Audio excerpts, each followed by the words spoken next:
We are the Gujarat Technological University. Since its inception over a decade ago, GTU has been empowering young and curating minds to realize their true potential. Over 4 lakh inspired students are enrolled with one of the premier academic universities in India. With more than 450 affiliated colleges in its fold operating across 5 zones of the state, GTU, the International Innovative University, your place to move forward.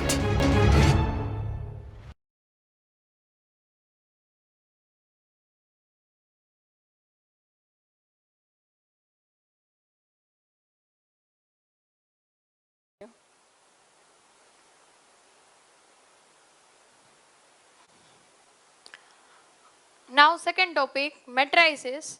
Matrices, first part is determinant and then second part is matrices. બંને પાર્ટમાં difference ખાલી એટલો છે કે ડિટર્મિનન્ટને આપણે modulus ટાઈપના કાઉન્સમાં દર્શાવવામાં આવે છે અને જ્યારે મેટ્રિક્સને આપણે ચોરસ કાઉન્સ સ્ક્વેર બ્રેકેટ અથવા તો રાઉન્ડ બ્રેકેટમાં દર્શાવવામાં આવે છે. તમે કોઈ પણ ટર્મ્સમાં મેટ્રિક્સ દર્શાવી શકો. ફર્સ્ટ ડિટર્મિનન્ટને આપણે ઓનલી મોડ્યુલસ ટાઈપના સિમ્બોલમાં દર્શાવવામાં આવે છે અને મેટ્રિક્સને સ્ક્વેર બ્રેકેટ અથવા તો રાઉન્ડ બ્રેકેટમાં દર્શાવવામાં આવે છે. હવે ડિટર્મિનન્ટ ફિક્સ જ હોય છે કે સ્ક્વેર ટાઈપમાં હોય છે. For example 2x2 determinant, 3x3 determinant, 4x4 determinant, 5x5 determinant. આપણી પાસે 2x2 અને 3x3 ડિટર્મિનન્ટના એક્ઝામ્પલ જોયા. બટ આપણે જે ડિટર્મિનન્ટ છે એ ઓનલી નંબર ઓફ રો અને નંબર ઓફ કોલમ ઇક્વલ હોય એ જ ટાઈપના હોય છે. જ્યારે મેટ્રિક્સમાં એવું કંઈ ફિક્સ હોતું નથી. ઓનલી સિંગલ એલિમેન્ટવાળો પણ મેટ્રિક્સ હોઈ શકે અને 10 એલિમેન્ટવાળો પણ મેટ્રિક્સ હોઈ શકે. ફોર એક્ઝામ્પલ આપણે હું અહીંયા મેટ્રિક્સમાં ખાલી 5 લખું છું તો આ પણ એક મેટ્રિક્સ છે. પછી મેટ્રિક્સમાં આપણે 1, -3 અને 2 લખું છું. ઓનલી સિંગલ રો છે અને 3 કોલમ્સ છે તો આ પણ એક મેટ્રિક્સ છે. મેટ્રિક્સમાં નંબર ઓફ રો અને નંબર ઓફ કોલમ છે એ ફિક્સ હોતા નથી, જ્યારે ડિટર્મિનન્ટમાં ફિક્સ હોય છે. આ બેનો એક મેઇન ડિફરન્સ થયો. સેકન્ડ ડિફરન્સ કે ડિટર્મિનન્ટ અને એની second order, third order, fourth order, fifth order બધા જ ડિટર્મિનન્ટની વેલ્યુ હોય છે. ફોર એક્ઝામ્પલ આપણે 2x2 કોઈ ડિટર્મિનન્ટ લઈ લીધો, -1 + 1 0 3. તો આ ડિટર્મિનન્ટની વેલ્યુ હોય છે કે ભાઈ ફર્સ્ટ અને ફોર્થ એલિમેન્ટનું મલ્ટિપ્લિકેશન માઇનસ સેકન્ડ અને થર્ડ એલિમેન્ટનું મલ્ટિપ્લિકેશન. અને આનું સિમ્પ્લિફિકેશન જોતા જોતા તમને લાસ્ટમાં કોઈ એક સિંગલ એલિમેન્ટ મળે છે. બટ મેટ્રિક્સમાં એવું કંઈ ફિક્સ નથી. મેટ્રિક્સનું પોતાનું જે કોઈ સિમ્પ્લિફિકેશન છે એ પોસિબલ નથી. એની પોતાની કોઈ વેલ્યુ ફાઇન્ડ ન કરી શકાય. ખાલી એના ઉપર ઓપરેશન જ એપ્લાય કરી શકાય. ફોર એક્ઝામ્પલ તમે કોઈ 2 ટર્મ્સ મેટ્રિક્સ છે એના એડિશન કરી શકો, સબસ્ટ્રેક્શન કરી શકો, મલ્ટીપ્લાય કરાવી શકો. એના ઉપર ઓનલી ઓપરેશન્સ જ વેલિડ છે. એ મેટ્રિક્સનું પોતાનું કોઈ ઓપ્શન મળતો નથી કે ડિટર્મિનન્ટની કેમ તમે વેલ્યુ ફાઇન્ડ કરો એવી રીતે મેટ્રિક્સની વેલ્યુ તમે ફાઇન્ડ ના કરી શકો.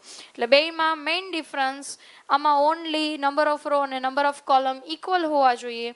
મેટ્રિક્સમાં એવું કંઈ ફિક્સ હોતું નથી. ગમે તે ઓર્ડરના મેટ્રિક્સ હોઈ શકે અને બેનું ફર્સ્ટ જે ડિટર્મિનન્ટ છે એની વેલ્યુ ફાઇન્ડ કરી શકાય, મેટ્રિક્સની વેલ્યુ ફાઇન્ડ ન કરી શકાય. હવે મેટ્રિક્સ શું છે?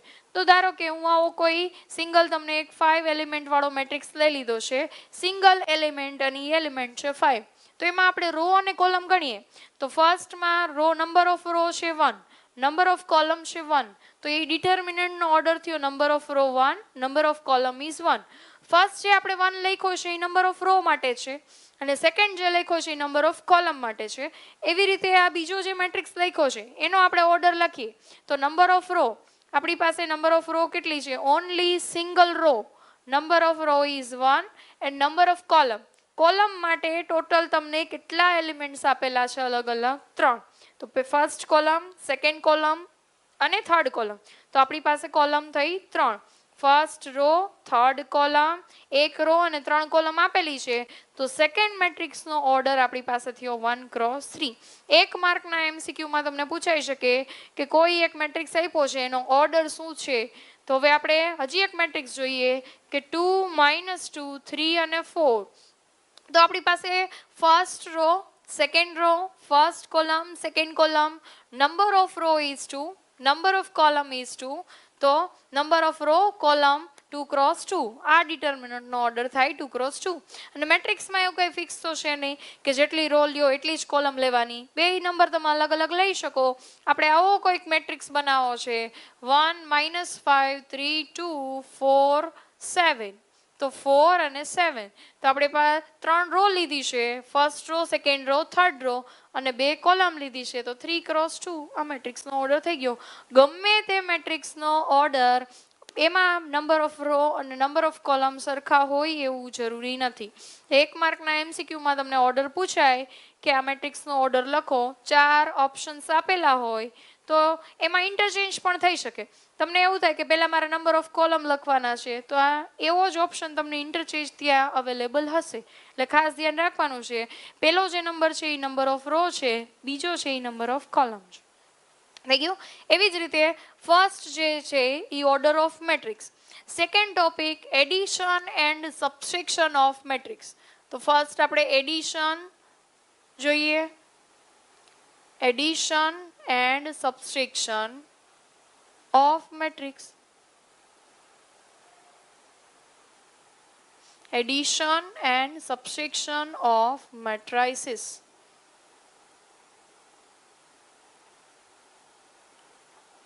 ઓર્ડર પછી ફર્સ્ટ એડિશન અને સબસ્ટ્રેક્શન. હવે જેવી રીતે મેં તમને કીધું કે મેટ્રિક્સમાં ઓનલી ઓપરેશન જ એપ્લાય કરી શકાય છે, એનું પોતાની કોઈ વેલ્યુ છે નહીં.